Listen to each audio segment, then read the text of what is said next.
All right, so I'm Jonathan Hu. So I'm sort of representing the linear, nonlinear solver area, um, and I'll just be. It's a provocative title, but the talk is not so provocative. Okay, so I don't think I need to say a lot about the Trilinos project or talk about Cocos or anything because there's been a lot of good coverage of that. But I guess what I do want to say is that even in the nonlinear and linear solver area, there are a lot of capabilities, and they're kind of laid out here. I'm just going to touch on a few of them. I couldn't possibly sort of talk about them all within even more than 20 minutes. So I'm just going to try and touch on some.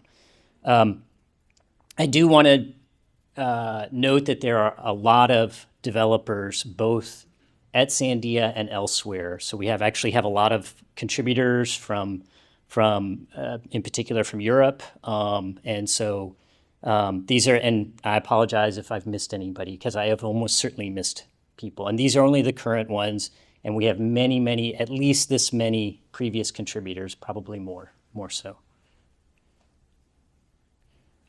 So I want to talk about a few major packages. And the first one I want to talk about are the Krylov capabilities. This is called the Belos package. It's written in C++. It's a fairly lightweight framework.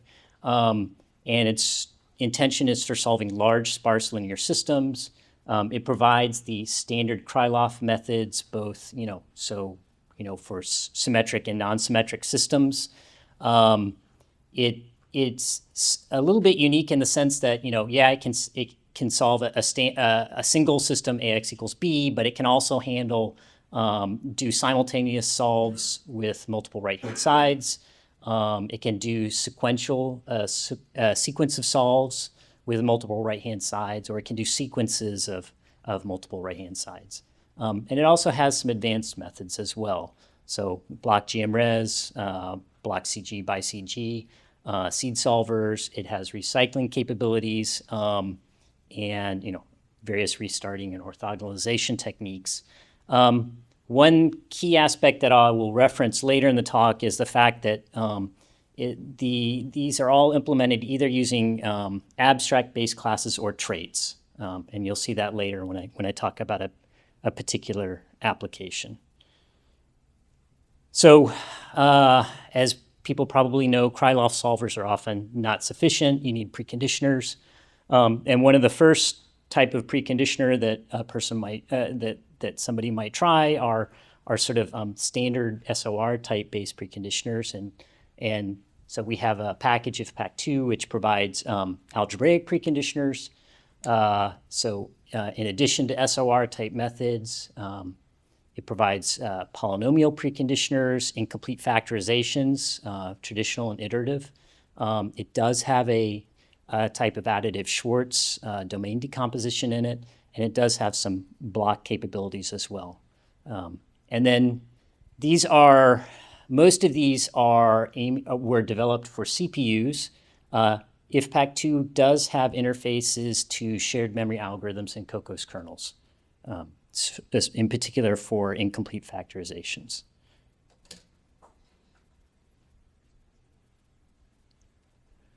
All right, so one package which is kind of near and dear to my heart is Mulu, which is the multigrid library. I should have I realized as I was going through here, I should have put in a cartoon for multigrid for anybody who might not know what that is. Multigrid is just it's a way of solving a sparse linear system AX equals B by approximating it with a sequence of coarser systems. And the main idea is that you're accelerating the solution of a fine grid system by solving an error equation on these coarse grids. I should say a residual equation on these coarser grids. So the multigrid in Mulu is algebraic in nature primarily. It's based on something called smooth aggregation, which is distinct from what you would find in Hyper. Hyper is considered what we refer to as Rügi-Stüben or classic multigrid. This is aggregation-based multigrid, which means you group degrees of freedom together to form a coarse degree of freedom. So in multigrid, you kind of have two main things. You have your coarse grid approximations, and you have on each level, you also have what's called a smoother, which is a simple solver. There's a lot of different smoother possibilities in MULU, which actually rely quite a bit on the capabilities, for example, in IFPAC2. And so in terms of the coarsening, well, we can handle sort of symmetric systems. There's capabilities for handling non-symmetric systems. As Roger mentioned, there is a particular capability for tackling Maxwell's equations. So MULU, well, it was originally designed for algebraic multigrid. There are some structured algorithms in there. So there's a semi-coarsening algebraic multigrid. There is a geometric capability, and there's one that's actually for structured grid problems. And then the multigrid also, well, I won't say too much about the load balancing, but suffice it to say that MULU could not do what it does if it did not have the capabilities from many other libraries. So it's really, it depends critically on all these different libraries inside of Trilinos. So it is quite strongly coupled. Okay, so another solver inside of Trilinos is the Frosch package.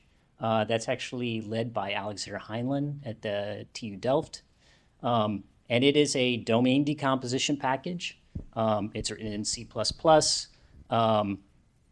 And it is actually, well, it is one of the sub-packages inside of Shilu. I won't really talk about that too much. But the idea is that it supplies Schwartz domain decomposition type methods.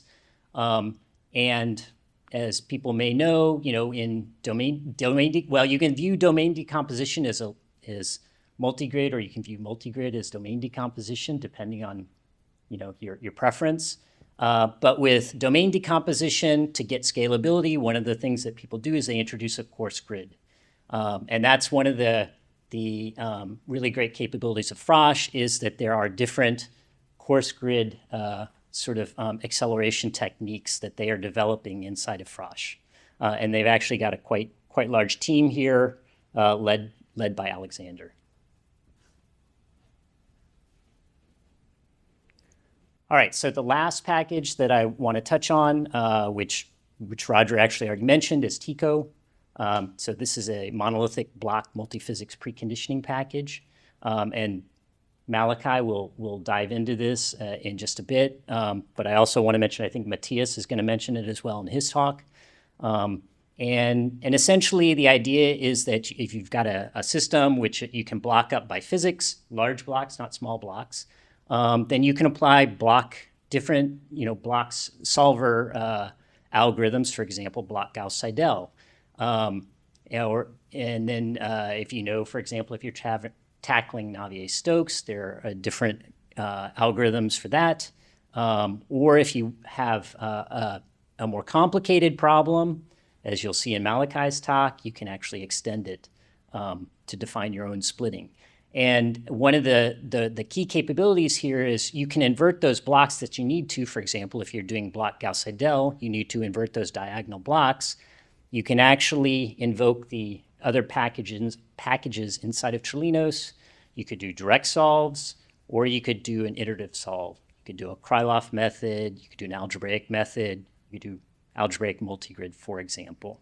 And then Malachi will be talking in particular about this adaptive subblock solvers based on target residual reduction in just a bit. Okay. Yeah, and I think that's all I want to say about that. Okay. So now I just want to touch on a few different numerical results. I'm going to start with very sort of simple things, just to sort of illustrate some of the textbook capabilities, and then I'll touch on a few different applications from Sandia. Okay, so this is just a sort of a standard model problem. looking at algebraic multigrid convergence. It's weak scaling, so just think of it. It's a 9-point 3D Poisson problem. I keep the number of unknowns or number of degrees of freedom per rank fixed, and then I just throw more and more compute nodes at it. So it's conjugate gradient. It's preconditioned by algebraic multigrid. These results were run on the Frontier machine at Oak Ridge National Lab. It was run out to about 16,000 ranks. So just a few things to note here. Okay, first off, we don't see perfect scaling. Perfect scaling would be flat. We don't see that. Okay, on my screen it's blue, but it looks more black up on the screen. So the top line is the total time. The red in the middle is the setup. The green is the solve. One thing that's pretty typical of multigrid is setup is non-trivial. Setup is often expensive because multigrid is a hammer. You don't want to use it if you have a simpler solver. So that's a pretty typical thing to see is that the setup is expensive. I do want to say the purple diamonds are the iteration counts.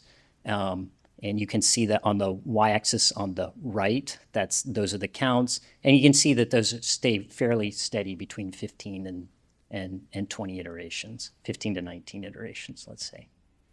So that's just sort of okay, let's check that things are reasonable there. Okay, another sort of, I'll say somewhat model problem. This one is courtesy of Alexander Heinlein. And this is looking at Frosch and its performance on a 2D and a 3D problem. So that the top is the 2D, and it's a domain where it's a heterogeneous material with about 8 orders of magnitude variation between the materials. You can see that on the left. And the thing to take away there is that the standard domain decomposition, which is the blue line with the square blocks on it, you can see that the number of iterations is growing with the number of subdomains, but when you add a second layer, a coarse grid, then that flattens out. You get a flat number of iterations. And then this is showing performance in 3D in the bottom here. Time is on the left, and then number of iterations is on the right. And again, it's comparing standard to the multi-scale. And this is a homogeneous problem. And this was Delft Blue, which is the supercomputer at Delft, and it's a mix of I think it's V100s, and I think they have some other accelerators on there as well. Okay, so now I want to touch on a few applications. So first off, Kurt mentioned, okay, the ePetra stack is deprecated. It's going to be removed in the fall. And so one concern is as well, how does tPetra perform compared to ePetra? This has been, that's the very first question anybody ever asks. Like, well, why should I switch? Am I going to get the same performance? So bottom line up front is yes, you will. Okay, but and I think given time, I'll talk about these, but I'm going to jump to I've got three results here. I'm going to jump to the last one. So this is looking at performance test problems in Allegra, which is a shock physics code at Sandia. There's one 2D problem and there's two 3D problems. And that's sort of the blue boxes are kind of describing the problem sizes. But I think for the purposes of time, I'm going to jump to the last one here, which is the exploding bridge wire. So it's 3D. It is comparing the ePetra stack, which is Aztec 00, which is the Krylov solver, to ML, which is our old multigrid solver, against the tPetra stack, Balos, the Krylov solver, Mulu, the algebraic multigrid preconditioner. It's using the specialized Maxwell algebraic multigrid method. And on the top, we've got on the left wall clock time. And on the right, we have iterations per cycle. Red is E petra, the dark line is T petra. And the thing to take away there is that, well, in time, T petra is actually doing a little bit better than E petra. And then if you actually were to look at iterations, again, the T petra stack is doing at least as well as the E petra stack here, right? So that's a good thing. And then on the bottom, we have some physical quantity. We have some, some of the physics quantities of interest.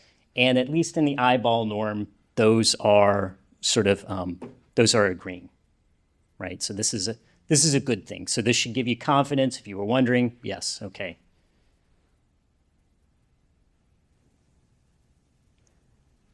All right. So switching applications. So Sandia has a CFD simulation code for high-speed flows called Spark. And the results here are for wall-modeled LES with a perfect gas for 2 different grid resolutions. You can see these. You can see the resolution sizes here. It's using a block Jacobi solver from IFPAC2. And these are results from 3 different architectures. So ATS2, NVIDIA V100s, Sapphire Rapids, and then a little bit older CPU system. And so the graph here is showing the solve time in seconds versus the number of nodes. And these are strong scaling plots, right? So this is a fixed mesh sizes, and we're just throwing more and more compute resources at them. So the ideal scaling would be a slope of -1. And you can see there that actually, for the most part, the code is actually achieving that, which maybe is not too surprising given that it's block Jacobi, but actually it's, it was a pretty good amount of work to achieve this. So, all right. Okay, so the last example that I want to show is one from a code called Gemma. And there's a lot of text here. I'm not going to dive into the details, but the idea here is that you have a cavity, you have an enclosure, you've got something inside the enclosure, and the idea is to sort of characterize the electromagnetic fields inside the enclosure, outside the enclosure, and then through these slots that sort of that allow the fields to pass from the exterior to the interior. So the solver is taking advantage of Cocos kernels, and the Balos iterative solvers. So the traditional way of solving these linear systems, they're dense. And so the traditional way is doing a direct solve. Well, we all know that that's not going to scale. So the current preconditioner is using an additive Schwartz technique that's just inverting the block diagonal portions of the system.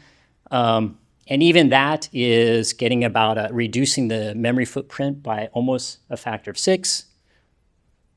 Okay, and the developers of this preconditioner are actually working on a new approach, which is, you can think of it as a sparse approximate inverse, where they're doing a transformation to zero out some of the blocks. And I think the main takeaways here are that you can kind of see in this chart in the lower right that if you look, for example, at the block diagonal preconditioning versus the newer approach, you get a reduction in the memory requirements, you get a reduction in the number of iterations, and that the solve time goes down dramatically, right? And so, all right. All right, Kurt is standing up, so I'm coming up on time. Okay. Frosh, there's a lot of activities there. I think the one thing that I did want to touch on very quickly, which was some work that an LDRD at Sandia is developing. And basically the idea, this LDRD is developing a new strength of connection algorithm for multi-material problems. So for example, you've got this picture here of a high contrast on the right and a low contrast on the left. And when you coarsen, you want to group these degrees. If this is your root degree of freedom, you want to coarsen the things on the right with that, and you want to ignore connections over here. And this capability and this chart just indicates that as the contrast ratio increases, in fact, there is this strength of connection. So if you pick, you can actually pick a strength of connection where you will drop those connections that are over here on the left and keep only the connections on the right. So this is actually research that just started this year. Okay, solving systems using TICO. Go see Malachi's talk. Okay, if you want to get started, there are some solver tutorials online already through the at-PESC training that was mentioned a little bit. I think it was mentioned, I can't remember which talk. There's a tutorial that we are refreshing, so that's coming soon, and then some related talks. And I'll stop. Thanks.